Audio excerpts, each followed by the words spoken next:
Welcome back, everybody. It is the last day of outloading today. So we've got this bin here, and then this one's empty, and we're going back up the top there to where we were yesterday. We got the 860 and the chaser there ready to go, so hopefully that's enough of a load for Brian. If not, I'm gonna have to start doing some debagging. And then we're gonna continue to outload, debag that bag. We're gonna get this bin up there because this bin's the better bin to load into and outload. We've got fill bins to move, we've got empty bags to move, we've got augers to put away, we've got, what else have we got? Air compressor trailer and service trailer to get back, so that's the plan for today.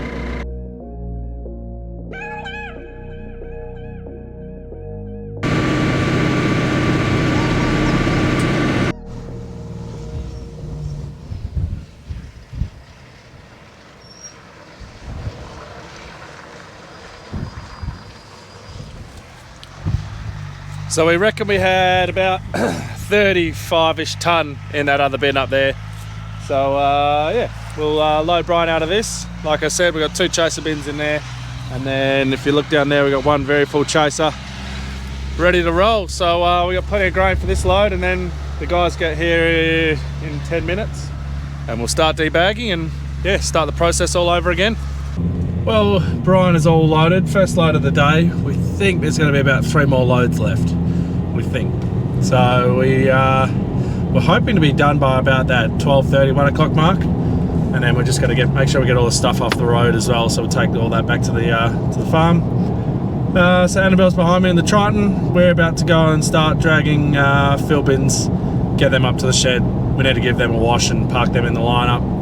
Augers need to be parked right in the shed. The service trailer and the air compressor need to come back up. All the bags we need to go and drag and take them to the bag pit, and then yeah, we can dispose of them. Unfortunately, they're not recyclable.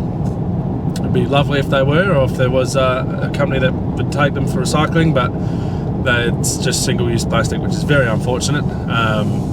So if anyone's out there and wants to try and make a movement of getting silo bags recyclable, we are all for it, and we are 100% behind you, because it's just a shame that they're not. So yeah, that's the plan for the day. Hopefully we're finished by about that 1 o'clock mark, but I shall report back. Well, it's looking quite stormy and wet out there, but that doesn't affect us because we're finished harvest. I don't think it's meant to rain. It's actually meant to be like 28 degrees today, so a bit odd. But as we're driving back up, I figured we'd go over yields. People have been commenting and asking about yields, so I know a lot of farmers do tend to get a bit, close and tight and don't release, don't tell yields, but we're all here for a learning experience. So yeah, this year was our driest ever year on record. We started, Dad started doing rain records back in 1987, so there possibly was a dry year before that, but from then on it's been we've had pretty detailed rain records, and this year driest ever, 175 mils of rain.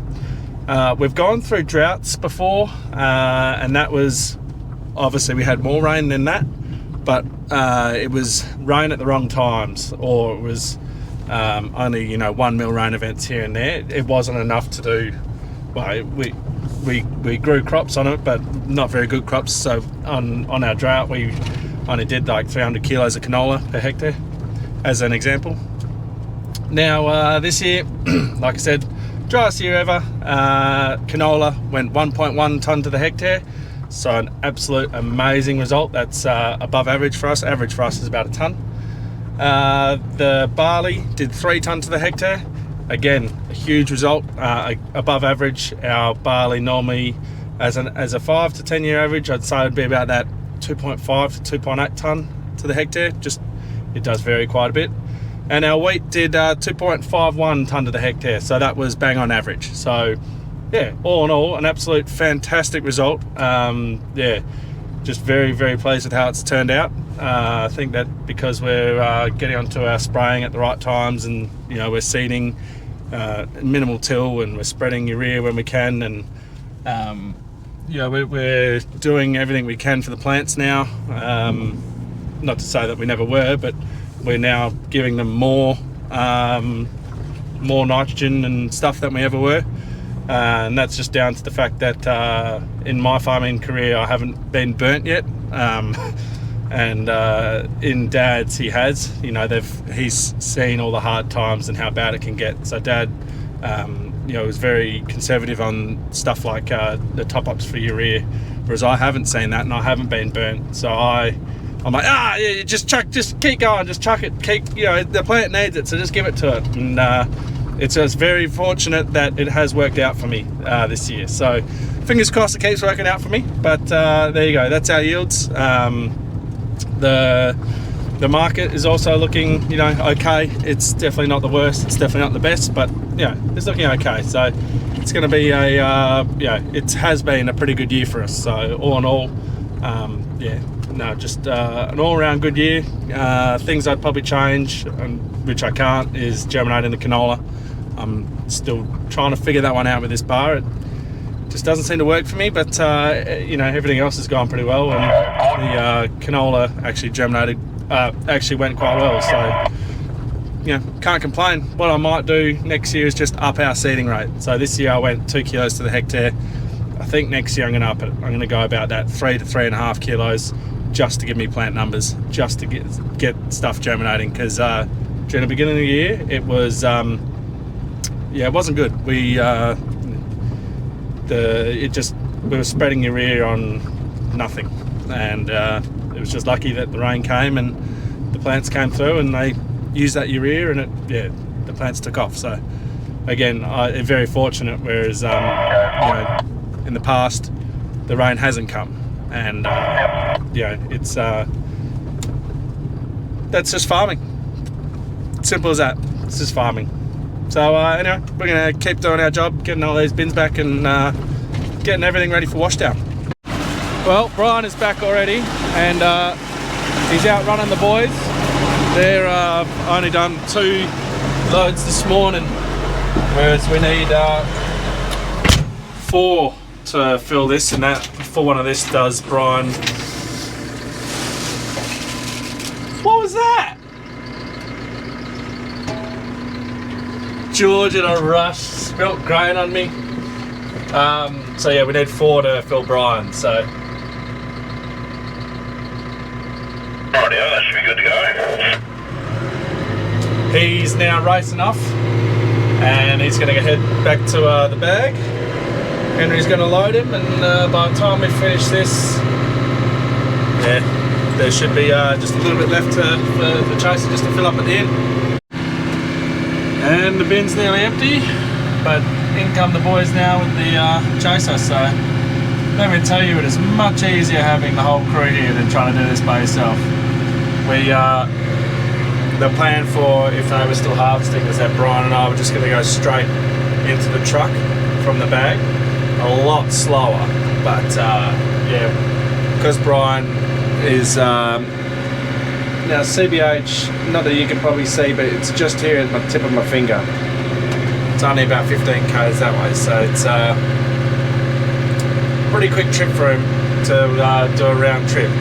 So yeah, it was just going to be me and him just loading straight into the with the bag. But you might ask, why wasn't I doing that with the other bags? Not good enough soil. It was sandy and soft, and it would have ruined the paddock. Whereas here it's hard gravel, and he can turn around easy, and yeah, we've done it before from here, so we knew that here would work. Now for the fun part of debagging. It's where you get to drag the bags back up. Now, normally I'd be using a chain, but we've only got one small chain, and Annabelle's got it. Okay, so what I was saying is we normally use a chain that we wrap around. We've got a short chain. We've only got one, so Annabelle's got that. She's behind me, so I've just put as much as I could into the hitch there, hit it down. The friction of the bag being pulled, I might actually rip that out, but see how we go.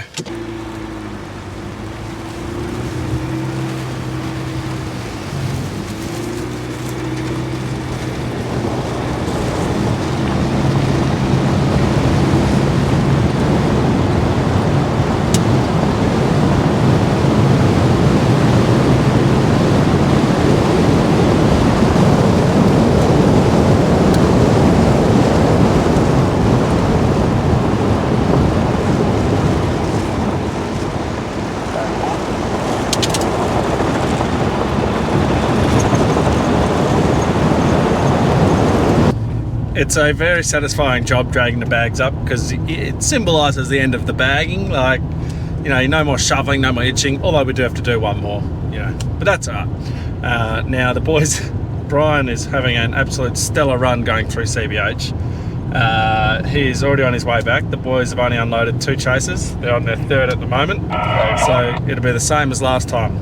They'll unload this chaser, then they'll have to fill up while we're filling Brian, and then, yeah, it'll still work out. I don't think Brian will ever be stopped, but yeah, Brian's having an absolute stellar run through, which is good. But I'm very thankful that I've got the whole team up here now. It's it's very handy. And here the bags are for their final resting place. Yeah, like I said earlier,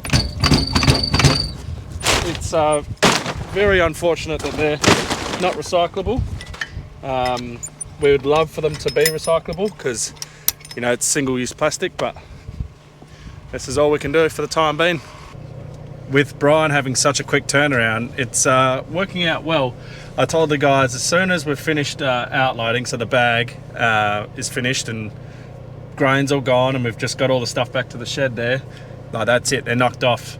And, you know, they've also got tomorrow off as well, but yeah, they said, oh, well, we'll get it done as quick as we can. Well, they're not joking. They are trying to get it done as quick as they can. It is, yeah, that'll only take until 10:30, and then that'll be done, which is fantastic.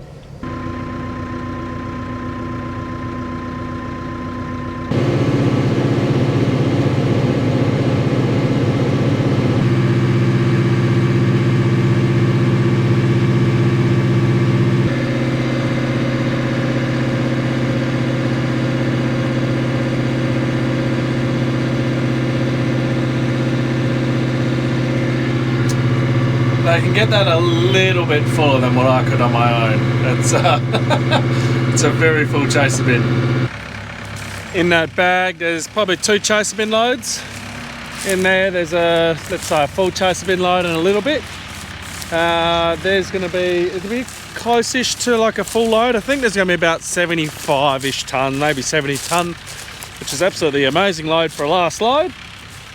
You can probably hear it. I've got the auger running over there, because I'm about to hook onto that, go take that to the shed, then I'll be grabbing the 860, moving that down, and yeah, just starting to pack all the gear away, which is nice.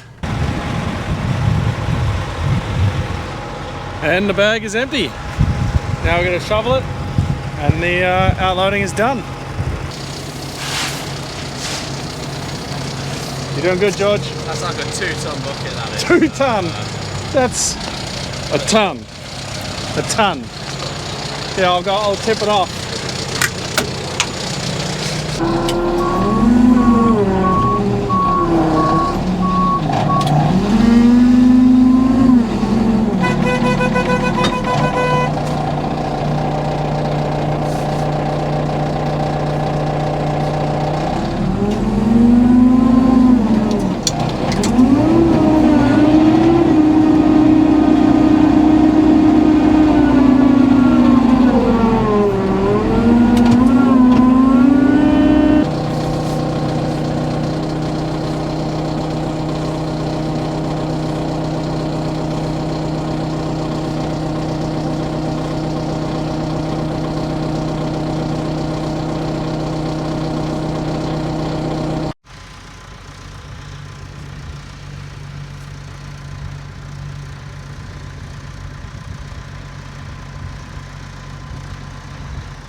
And Brian's rolled in for the last load of 2023.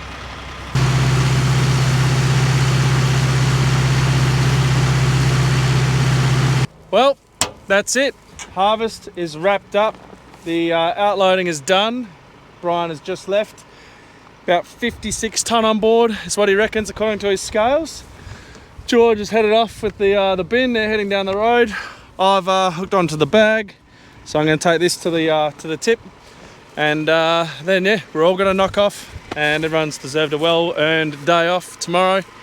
and then we're back into it on Tuesday. So the next video will be collecting the gear from down where we went harvesting, bringing that up, and then we got to clean everything up, put everything away, and also at some point we'll be doing seed grading, so we got that to do as well. So thank you everyone for watching.